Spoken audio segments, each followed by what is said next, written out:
Hey guys, welcome back to my channel, and in this video I'm going to talk about how I was able to improve the performance of my game engine. Well, somewhat, because I'm still not hitting 60 FPS, but that's where I'm heading. So let me share with you guys the problem that I have, and let me go to my presentation. All right, so I'm going to talk about how I was able to, in essence, improve my CPU bound in my game engine. So the problem that I have right now is that my game engine, when it has over 500 models or 200,000 vertices, the FPS is quite low. I'm hitting 29 frames per second, which obviously for real-time game, that's not good at all. So the first thing that I did was, determine am I CPU bound or GPU bound. So I went to Xcode profiler, and just what I thought. The engine is actually CPU bound because during the frame time, the CPU is taking 33.9 milliseconds to prepare the data. In contrast, the GPU is basically, just waiting because it's only taking 8.1 milliseconds. So from these numbers, right, we can easily say that, my CPU, that the game engine is CPU bound, right? In essence, again, the GPU is idle when the CPU is getting overloaded, preparing work. But I wanted to know where is the bottleneck. So I went into Xcode Instruments, and looking at the profiling results, what I noticed is that the engine is taking 30.9 milliseconds during the encoder operation. So basically, during the encoder operation, that's where the renderer or the engine is just preparing, like binding textures, binding data to send to the GPU. And this happens during every draw call. And why is this so slow? Well, this has to be because of the geometry pass, right? In the geometry pass, just like I said, the CPU prepares the encoders, and basically this is where I bind textures and data to send to the GPU. And we do this for every model, right? And now the scene that I have 500 models. So we have to do that operation for every model during every frame. And that's a huge overload for the engine. So one of the first things that I thought of is like, well, how can I reduce this, this work? And I hadn't implemented frustum culling in my engine as of now. And I know what you're going to say, but just hear me out. My idea of my process is that I like to focus on one thing at a time. And my first focus was to basically make sure that the engine, works, that it's stable, that it has good quality.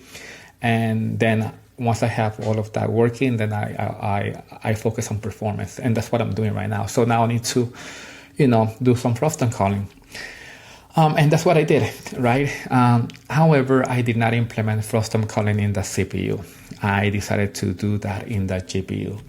Number one, I didn't want to give more work to the CPU, and number two, we are rendering engineers, and that's what we do, right? We work in the GPU.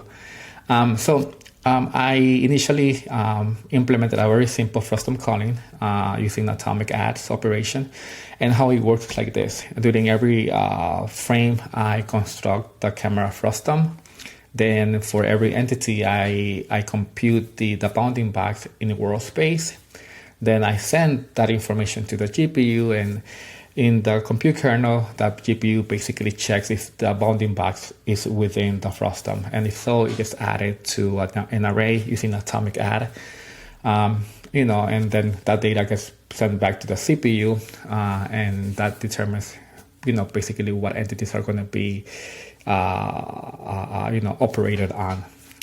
So I did that, and it worked. But what I did also is that, I didn't stop just here, because I figure, once my scene gets bigger, that atomic add operation is going to serialize the whole frustum culling algorithm. So what I did is that I went ahead and I implemented a reduce scan, which basically will, paralyze all of the frustum culling operations, so that way there's no serialization going on once the scene gets bigger. What were the results? Well, the FPS actually increased to 37.3 frames per second, which is good. My even though I'm still CPU bound, the frame time for the CPU actually went down to 26.7 milliseconds, which is quite good. And my encoder duration went down to 14.43 milliseconds, which is awesome. So in summary, this is what happened. This is my before and after. So my CPU frame time, my FPS improved by 27%, right? Still not good, it's horrible, but it improved to 27%. My CPU frame time actually, also improved, but the bottleneck was reduced from 33.9 to 26.7. There was really no change in my GPU frame time. And in my encoder setup time, this was the biggest win, because I went from 31.0 milliseconds to 14.6 milliseconds, which is freaking awesome. And, again, my CPU, my engine is still CPU bound. I need to do more work on it. And what I'm going to do next is that I'm going to use the metal bindless model. And what this means is that instead of, the engine binding textures and data during every draw call, what I'm going to do is that I'm going to have all of the materials live in a single argument buffer, and during each draw call, we are just going to reference a simple index. This should reduce the CPU bound issue. I do not know by how much.